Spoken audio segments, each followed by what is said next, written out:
News के प्रायोजक हैं doctor Asadullah Khan English medium school और जूनियर कॉलेज सोलापुर। टिळक चौकातील श्री वीर गोत्र मूळ पुरुष वीरभद्रेश्वर यात्रा महोत्सव अक्षय तृतीयाच्या पहिल्या मंगळवारी ही यात्रा संपन्न होत असते।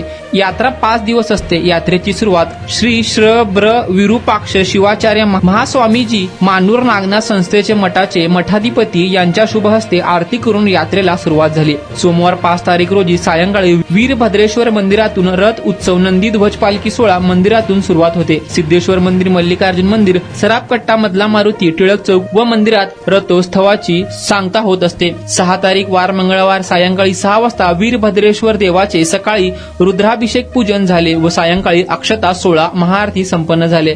यात्रेतील प्रमुख पुरवंत वेशातील संभाळचा तालावर वीरभद्रेश्वर नृत्य केले जातात व यात्रेस माजी खासदार डॉक्टर जय सिद्धेश्वर महास्वामीजी, आमदार विजयकुमार देशमुख, सिद्धेश्वर देवस्थान पंच कमिटीचे अध्यक्ष धर्मराज काडादी व समाजातील मान्यवर देखील उपस्थित होते। मंदिराचे पुजारी नागेश कंटीकर, वेदमूर्ती सिद्धय्या स्वामी, कसबा गणपती सिद्धेश कंटीकर, पवन कंटीकर, बसवराज सांबाळ स्वामी, मनोहर पत्री स्वामी पुरोहित केले। हजाराच्या संख्येने भक्त उपस्थित होते। पंचानंतरभूतान पंचाक्षर मनोपमान पंचसूत्र कृतौ वंदे पंचाचार्य जगद्गुरु स्वन्नदगी मठाधीशं देवदानव पूजितं त्रिकालार्चितं श्रीलिंगम कैलास गमनं सोलापूर म्हटल्याबरोबर शंकरामेश्वराची पावननगरी पुण्यनगरी अशा या पवित्र नगरीमध्ये परमपवित्र अशा भद्रकाली समेत वीरभद्रेश्वरांचं हा विवाह सोहळा प्रतिवर्षाप्रमाणे यंदाही मोठ्या भक्तीनं भावनेनं श्रद्धेनं भाविक सर्वांना घेऊन सामावून जाणारी ही एक यात्रा आहे। ही यात्रा पूर्वीपासून चालत आलेली परंपरा आहे। त्या परंपरेनुसारच ही महायात्रा आज भरत आहे।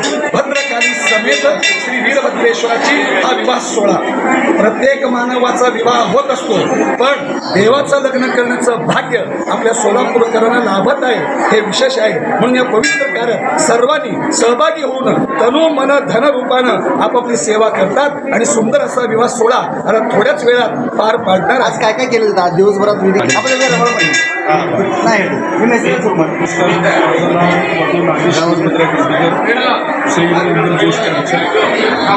सालाबादप्रमाणे दरवर्षी जशी वीरभद्र मंदिरमध्ये यात्रा संपन्न होते तशी त्यावर्षीही भक्तिभावनेनं पारंपरिक पद्धतीनं यात्रा पार पडण्यात आली आहे। आज सकाळी पहाटेच्या समय ब्राह्मी मुहूर्तावर श्री महाक्षीराभिषेक, महादुग्धाभिषेक, महाधान्याभिषेक सर्व प्रकारचे अभिषेक श्री झालेले आहेत।